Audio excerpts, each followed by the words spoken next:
जय हिंद दोस्तों। छत्तीसगढ़ फिर से लहूलुहान हो गया। फिर चली गोलियां, बिछ गई लाशें, जुटे सियासतदान। खूब हुई बातें, शहादत पर यह दस्तूर शर्मनाक हो गया। छत्तीसगढ़ फिर लहूलुहान हो गया। ये कविता एक बार फिर सही साबित हो रही है।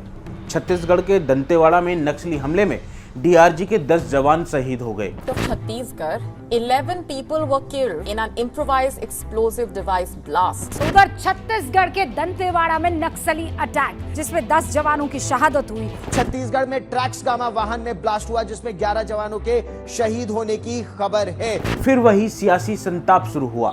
नक्सल समस्या को समाप्त करने के कसीदे गढ़े जाने लगे। शहादत पर सियासी आलाप होने लगा। लेकिन नक्सलवाद की ये समस्या क्यों पनपी और फिर खत्म होने का नाम क्यों नहीं ले रही? आज के इस वीडियो में हम आपको यही बताने और समझाने का प्रयास करेंगे। लेकिन उससे पहले अगर अभी तक आपने हमारे चैनल को सब्सक्राइब नहीं किया तो कर लें, और अगर आप ये वीडियो YouTube या Instagram पर देख रहे हैं तो हमारे पेज को फॉलो और लाइक जरूर करें। पश्चिम बंगाल के गांव नक्सलवाड़ी में 1967 में सिस्टम के खिलाफ कानू सान्याल और चारू मजूमदार ने एक हथियारबंद आंदोलन शुरू किया। मजूमदार चीन के कम्युनिस्ट नेता माओ त्से तुंग से प्रभावित थे। इसी कारण नक्सलवाद को माओवाद भी कहा जाता है। 1968 में communist party of Marxism and Leninism यानी सीपीएमएल का गठन किया गया, जिनके मुखिया दीपेंद्र भट्टाचार्य थे। ये लोग मार्क्स और लेनिन के सिद्धांतों पर काम करने लगे क्योंकि वो इन्हीं से प्रभावित थे। साल 1969 में पहली बार चारू मजूमदार और कानू सान्याल ने भूमि अधिग्रहण को लेकर पूरे देश में सत्ता के खिलाफ एक व्यापक लड़ाई शुरू कर दी। भूमि अधिग्रहण को लेकर देश में सबसे पहले आवाज नक्सलवाड़ी से ही उठी थी। आंदोलनकारी नेताओं का मानना था कि जमीन उसी को जो उस पर खेती करे। नक्सलवाड़ी से शुरू हुए इस आंदोलन का प्रभाव पहली बार तब देखा गया जब पश्चिम बंगाल से कांग्रेस को सत्ता से बाहर होना पड़ा।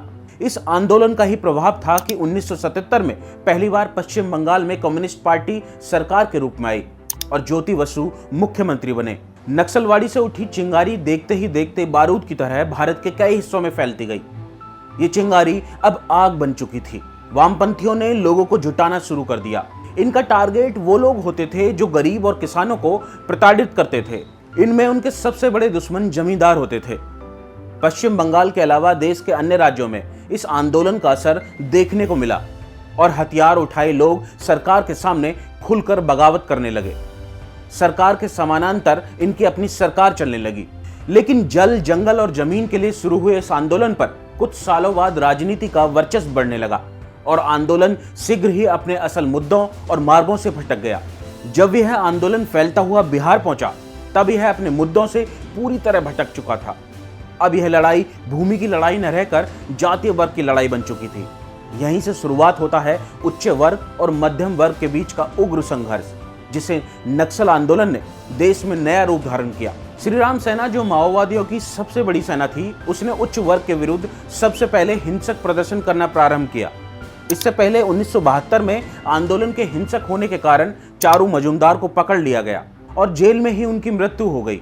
नक्सलवादी आंदोलन के अगुआ कानू सान्याल ने आंदोलन की राजनीति का शिकार होने के कारण और अपने मुद्दों से भटकने के कारण तंग आकर 23 मार्च 2010 को आत्महत्या कर ली। लेकिन तब तक नक्सलवाद देश के कई राज्यों में फैल चुका था। छत्तीसगढ़ और झारखंड इसका गढ़ बन गए। छत्तीसगढ़ का दंडकारण्य जंगल नक्सलवादियों का सुरक्षित पनाहगाह बन गया। नक्सलवाद अब सिस्टम नहीं, विकास का विरोधी हो गया। छत्तीसगढ़ के बस्तर, सुकमा, दंतेवाड़ा के ग्रामीण इलाकों में इसका प्रभाव बढ़ता ही रहा। नक्सलियों का खूनी खेल जारी रहा। साल 2013 में सुकमा के झीरम घाटी में नक्सलियों ने घात लगाकर कांग्रेस के काफिले पर हमला किया था, जिसमें छत्तीसगढ़ कांग्रेस का पूरा कुनबा खत्म हो गया। वरिष्ठ कांग्रेस नेता और पूर्व केंद्रीय मंत्री विद्याचरण शुक्ल इस काफिले में थे और नक्सली हमले में मारे गए। नक्सलियों के खिलाफ सलवा जुलूम शुरू करने वाले महेंद्र कर्मा भी नक्सलियों के कायरतापूर्ण हमले में मारे गए। महेंद्र कर्मा ने सलवा जुलूम की शुरुआत 2005 में की थी। माओवादियों का उद्देश्य महेंद्र कर्मा की हत्या कर सलवा जुलूम अभियान को खत्म करना था। सलवा जुलूम एक आदिवासी शब्द है जिसका अर्थ होता है शांति का कारवां। छत्तीसगढ़ में नक्सलियों के खूनी इतिहास पर नजर डालें तो साल 2010 से अब तक बहादुर जवानों समेत करीब 250 लोगों की मौत हो चुकी है। इन आंकड़ों में कुछ कम ज्यादा हो सकते हैं। केंद्रीय गृह मंत्रालय के आंकड़ों के मुताबिक देश में माओवादी हिंसा में काफी कमी आई है और यह खतरा अब लगभग 45 जिलों में है। हालांकि देश के कुल 90 जिलों को माओवादी प्रभावित माना जाता है। यह समस्या 2019 में 61 जिलों में और 2020 में 45 जिलों में देखी गई। देश में 2015 से 2020 तक वामपंथी उग्रवाद प्रभावित क्षेत्रों में विभिन्न हिंसात्मक गतिविधियों के कारण लगभग 380 सुरक्षाकर्मी, 1000 असैन्य नागरिक और 900 नक्सली मारे गए। आंकड़ों में दावा किया गया कि इस दौरान कुल 4200 नक्सलियों ने आत्मसमर्पण भी किया।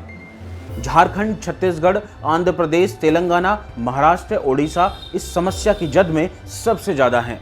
सरकारों ने इस नक्सल आंदोलन को खत्म करने के लिए कई अभियान भी चलाए। इसकी शुरुआत स्टीपल चेस अभियान से मानी जा सकती है, जो साल 1971 में चलाया गया। इस अभियान में भारतीय सेना और राज्य पुलिस ने भाग लिया।